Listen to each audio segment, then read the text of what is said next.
Class 10-এর ছাত্রছাত্রীদের আজকে গ্যাসের আচরণে দ্বিতীয় চ্যাপ্টারটা পড়ানো হবে। তোমরা একটু সহযোগিতা করো বা দেখো। প্রথম যেটা বলবো অ্যাভোগাড্রোর প্রকল্প। এই অ্যাভোগাড্রোর প্রকল্প বলতে আমরা বুঝি যে 1 নম্বর কোশ্চেনের অ্যান্সারটা অ্যান্সার 1, সমচাপে বা ও সম উষ্ণতায়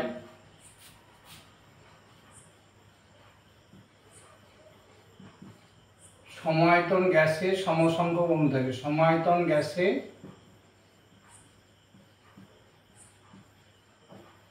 সমসংখ্যক অণু থাকে।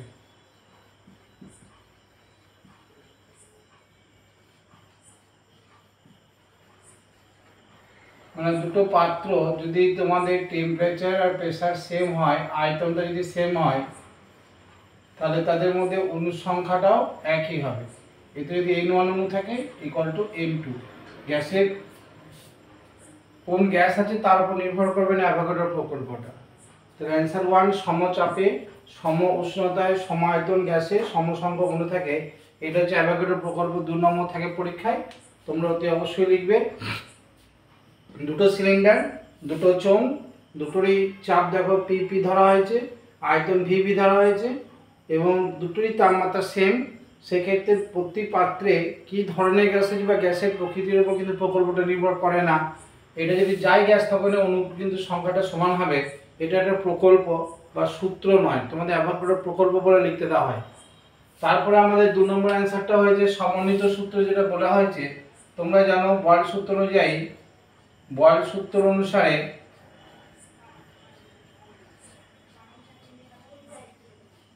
আমরা পাই P proportional to 1/v, যেখানে M এবং T কনস্ট্যান্ট। এটা তোমরা পড়েছো আগে। 2 নম্বর পাই V proportional to T,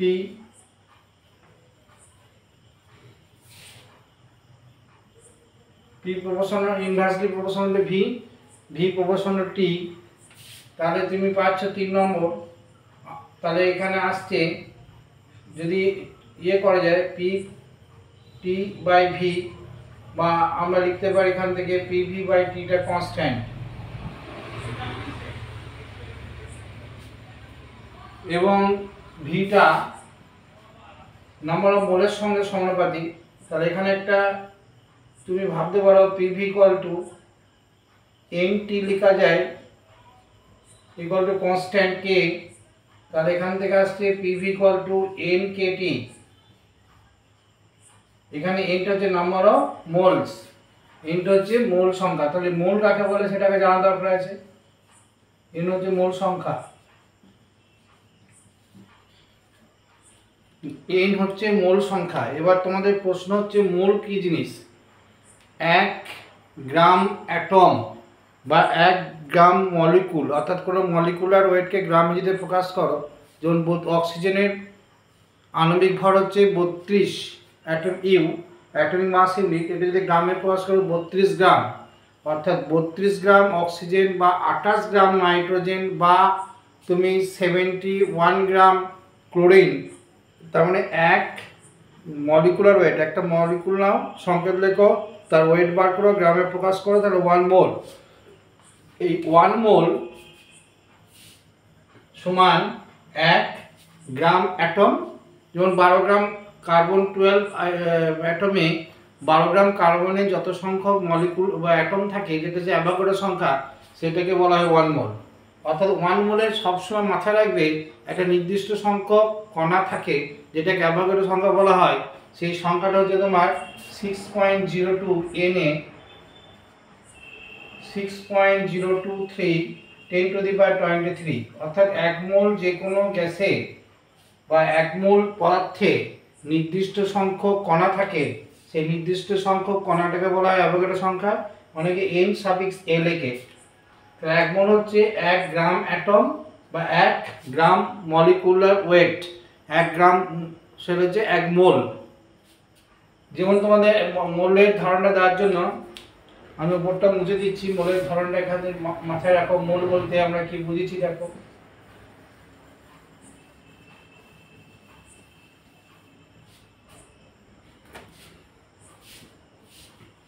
এখানে 1 মোল বলতে আমরা 1 গ্রাম অ্যাটম, 1 গ্রাম পরমাণু বা 1 গ্রাম অণু, 1 গ্রাম অণু।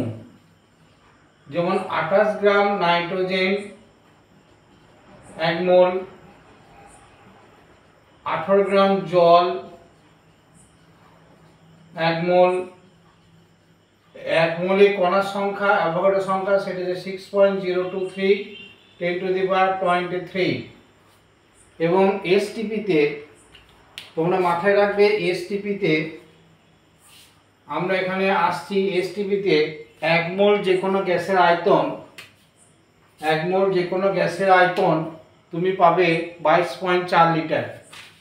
আমি এখান থেকে মুছে দিচ্ছি, এখানে কি 1 মোল এসটিপিতে 1 মোল গ্যাসের আয়তন হবে 22.4 লিটার।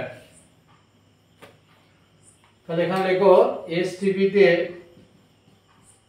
1 মোল গ্যাসের আয়তন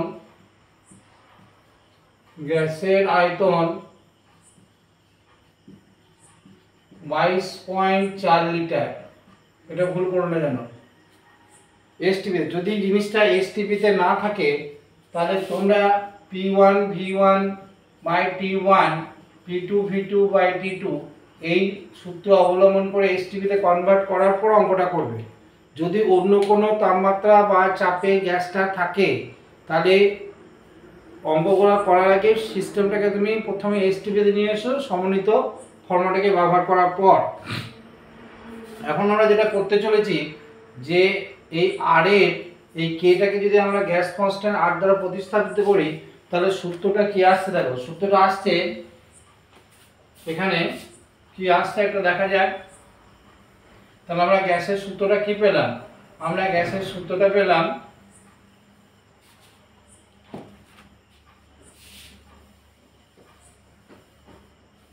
তাহলে আমরা 1 গ্রাম অ্যাটম বা যদি গ্যাসিয়াস ফর্ম থাকে 1 গ্রাম অ্যাটম বা 1 গ্রাম মলিকুলার ওয়েট মানে 1 মোল যে কোনো গ্যাসের এসটিপিতে আয়তন হবে 22.4 লিটার। এবার আমরা যে দেখাচ্ছি গ্যাসের সূত্র অনুযায়ী PV = nRT, তাই না? এখন PV মানে হচ্ছে প্রেসার মানে ফোর্স বাই এরিয়া, এরিয়া হচ্ছে L স্কয়ার, ভলিউম হচ্ছে L কিউব, তো F ইনটু L, তাহলে এটা কার্যের একক, কার্যের একক হবে পিভিটা, সেটা জুল হবে বা তুমি বাংলায় লেখো জুল। তাহলে তুমি কি পাচ্ছ? আর এর মানটা তুমি কি বার করবে কিভাবে? আর এর মানটা হবে জুল, আরটা মানে হবে জুল পার মোল পার কেলভিন, এটা হবে আর এর একক, আর এর একক। ক্লিয়ার? আর এর মানটা বার করার জন্য তুমি কি করবে? তুমি লিখবে 1 মোল যদি নাও তাহলে আর এর মানটা হবে PV by N into T।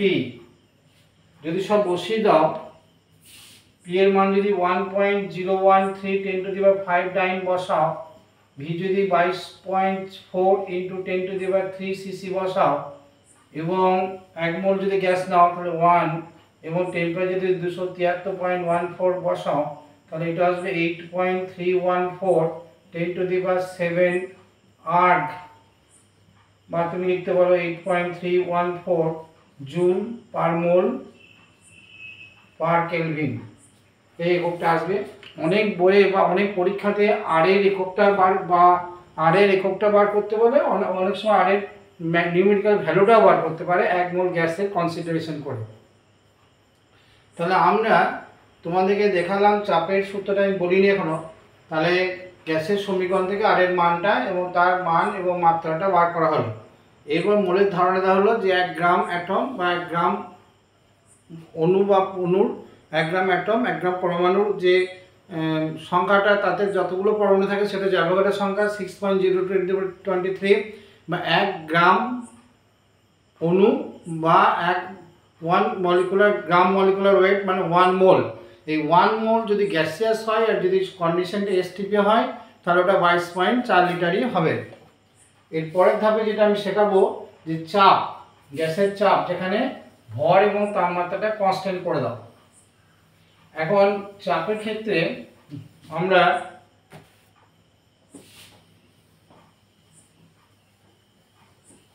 দেখো, চাপের ক্ষেত্রে আমরা যদি নির্দিষ্ট আয়তনে তোমাদের বোঝা একটু, তারপর আমরা দুটো গ্রাফ দেবো সেটা বোঝানোর জন্য।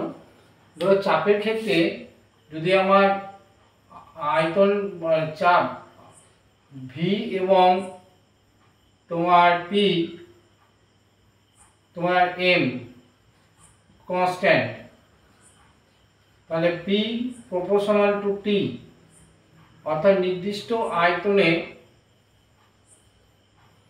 যদি ভি এবং এমটা কনস্ট্যান্ট হয়, তুমি যদি তাপমাত্রা বাড়াও, তাহলে পাত্রে কি হবে, গ্যাসের অণুগুলোর বেগ বেড়ে যাবে। বেগ বেড়ে গেলে কি হবে, ভরবেগ বাড়বে।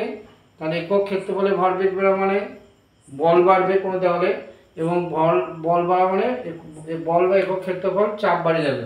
অর্থাৎ আমরা পি প্রপোর্শনাল টি লিখবো, বা আমরা লিখবো P1/T1 ইকুয়াল টু P2/T2।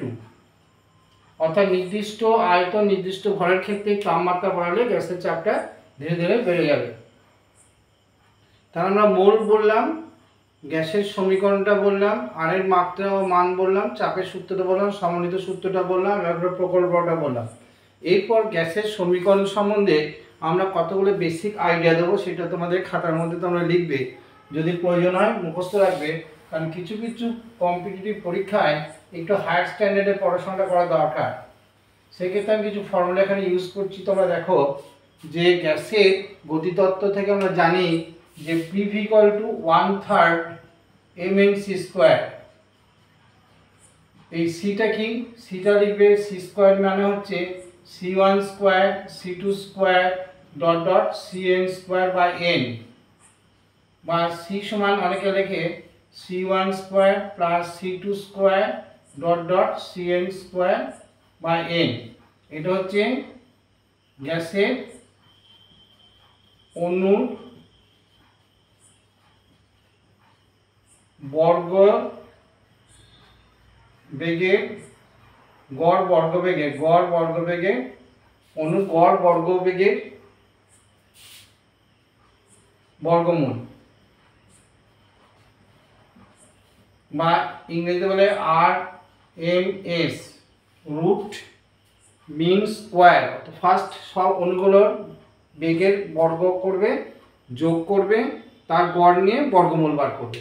তাহলে তুমি সি এর মানে এখানে কি হচ্ছে, অনেকগুলো মলিকুলস আছে, তবে সবারই ভেলোসিটিগুলো তো সমান হবে না। কারো C1, কারো C3, বিভিন্ন দিকে কারো C4, এরকম ডট অনেক ভেলোসিটি থাকবে।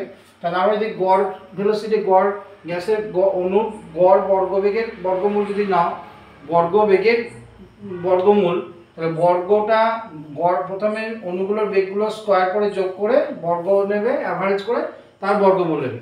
এইটা বেরোয় সাধারণত সি = √3 RT/m। এই CRMSটা বেরোয়, এটা মাথায় রেখে দেবে। এই এমটা হচ্ছে আণবিক ভর,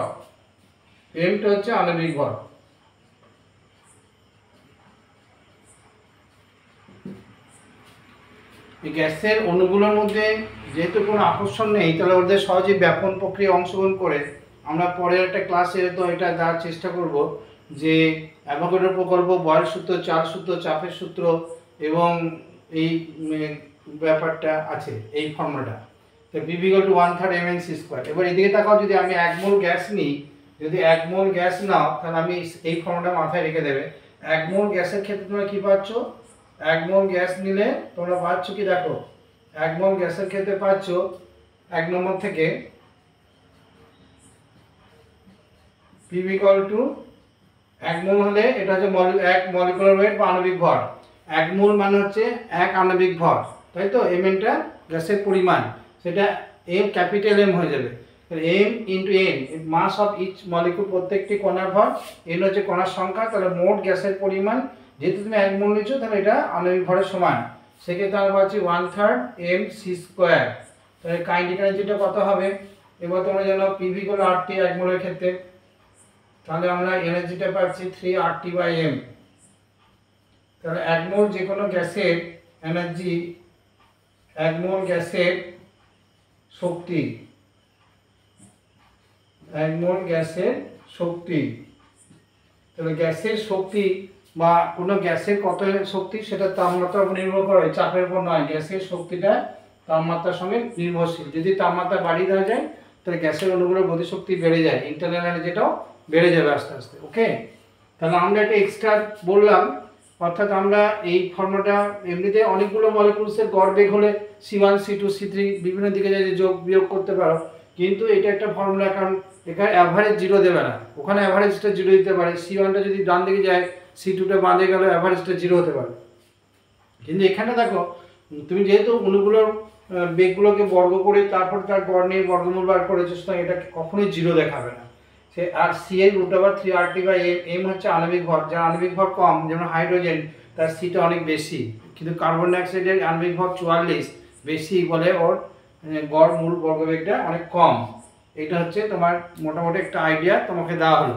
এরপর আমরা যেটা করতে চাইছি সেটা হচ্ছে তোমাদের কিছু আইডিয়া দেওয়া হলো, এনার্জি দেওয়া হলো, এবং এরপরে আমরা তোমাদের দুটো গ্রাফ দেখাবো, এবং দুটো গ্রাফ দেখিয়ে আমরা পরে আবার একটা ক্লাসে কিছু অঙ্ক টঙ্ক করে এটাকে শেষ করবো। 3 নম্বর ক্লাসটা কিছু অঙ্ক থাকবে, 4-5টা অঙ্ক থাকবে, এরপর ছোটো ছোটো অঙ্ক এবং গ্রাফ। আগে শুধু দুটো গ্রাফ দেখিয়ে আমি প্রবলেমটা তোমাদের কাছে রেখে দিচ্ছি। দুটো গ্রাফের দিকে নজর দাও, তাহলে গ্রাফের আইডিয়াটা ক্লিয়ার হয়ে যাবে।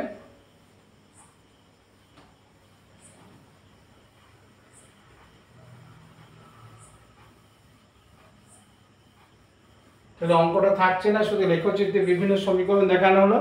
এবার দুটো গ্রাফের দিকে নজর দাও। এই গ্রাফগুলো এটা বুঝিয়ে দেওয়া হবে যাতে তোমাদের একটু সুবিধা হয়। পরের দিন আমরা কিছু 5টা অঙ্ক করব, নিউমেরিক্যাল গ্যাসিয়াস চ্যাপ্টার 3rd, অর্থাৎ এই সপ্তাহের মধ্যে এই চ্যাপ্টারটা শেষ হবে। তারপর আমরা রাসায়নিক গণনা ভিত্তিক সমীকরণ সলভ করব। যেমন একটা গ্রাফ দেখাচ্ছে V versus T।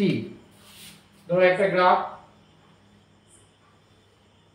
V versus T, এদিকে V এদিকে T, সেন্টিগ্রেড স্কেলে। এখানে অনেকগুলো ইয়ে পাচ্ছ তুমি।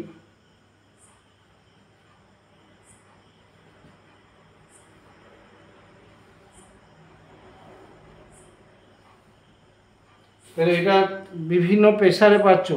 এটা হচ্ছে P3, P2, P1, এটা হচ্ছে P1, এটা P3, এটা P2। এখানে কোনটা কারেক্ট যদি বলা হয়, এবার সম্পর্ক করো P3, এবার এখান থেকে একটু লম্ব টানো। তা নির্দিষ্ট তাপমাত্রায় দেখো, নির্দিষ্ট তাপমাত্রায় কার আয়তনটা বেশি, তাহলে এখানে আয়তনটা হচ্ছে V3, আয়তনটা বেশি। তারপরে কার আয়তন V2, তারপর কার আয়তন V1। তাহলে সব থেকে যা আয়তন বেশি তার করসপন্ডিং প্রেসারটা অনেক কম হবে।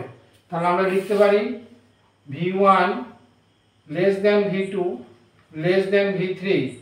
তাহলে V3 আয়তন নির্দিষ্ট তাপমাত্রায় যে গ্যাসের আয়তন সব থেকে বেশি হয়, প্রেসার সব থেকে কম হয়, তাহলে এটা প্রেসারটা অনেক বেশি। তাহলে তুমি লিখবে P1 গ্রেটার দেন P2, উল্টো হবে গ্রেটার দেন P3।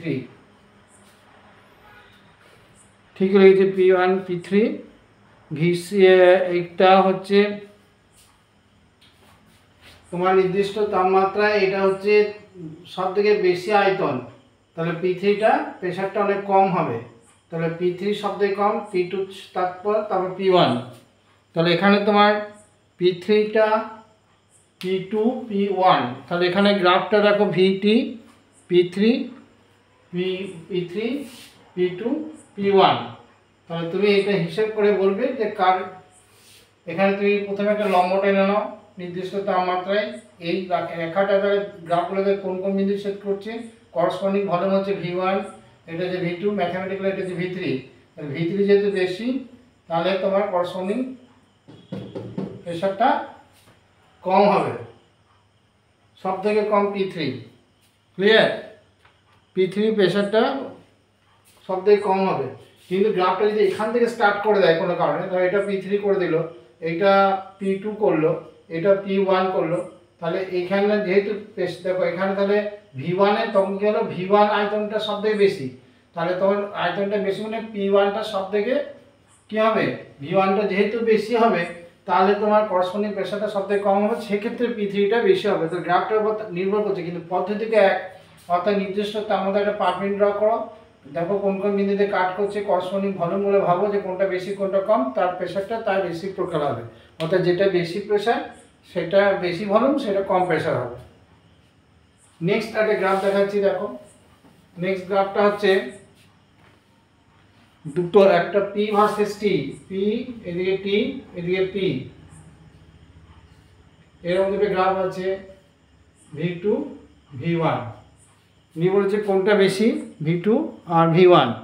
একইভাবে তুমি এখানে একটা লম্বা টানো, তাহলে এই করসপন্ডিং প্রেসারটা এখানে কত P2, এখানে প্রেসারটা কত P1, তাহলে P2 গ্রেটার দেন P1, অতএব যেখানে প্রেসারটা বেশি সেখানে ভলিউমটা কি হবে, কম হবে, তাহলে V1 গ্রেটার দেন V2 হবে। ক্লিয়ার? আবার দেখো নির্দিষ্ট তাপমাত্রায় দেখো কাটছে এখানে গ্রাফটা দুটো বিন্দুতে, এখানে P1 প্রেসার, এটা P2 প্রেসার, ছবি বলে দিচ্ছে P2 প্রেসার P1 থেকে বেশি, তাহলে P2 যেখানে প্রেসারটা বেশি তাহলে ভলিউমটা কম, তাহলে V2 ভলিউম V1 থেকে কম হবে, তাহলে V1 গ্রেটার দেন V2 হবে। Thank you. এবার আমি একটা কথা বলি, যদি ওয়েস্ট বেঙ্গল বোর্ডের ছাত্রছাত্রীরা যারা আগামী বছর পরীক্ষা দিতে চলেছে বা কম্পিটিটিভ পরীক্ষায় বসতে চলেছে বিভিন্ন জায়গায়, তাদের ক্ষেত্রে একটা কথা বলবো যে এই চ্যানেলটা তোমরা ফলো করো। যদি ফলো করার পর দেখো যে চ্যানেলটা তোমার বিন্দু বিষয়কে কোনো উপকারে লাগছে, একজন সিনিয়র এক্সপিরিয়েন্স টিচারের কাছ থেকে কোনো উপকার লাগছে, তাহলে তুমি আমার চ্যানেলটা সাবস্ক্রাইব করো এবং আমাকে উৎসাহ দাও, যাতে করে আমরা তোমাদের পাশে থেকে তোমাদের রেজাল্টে সহযোগিতা করতে পারি। যত বেটার রেজাল্ট করবে ততই তোমারই ভালো। আমি আমার যেটা এম যে যতটা সম্ভব কম্প্যাক্ট ওয়েতে তোমাদের যে ওয়েস্ট বেঙ্গল বোর্ডের যে কাউন্সিলের সিলেবাস সেটা শেষ কর। Thank you, good night to all.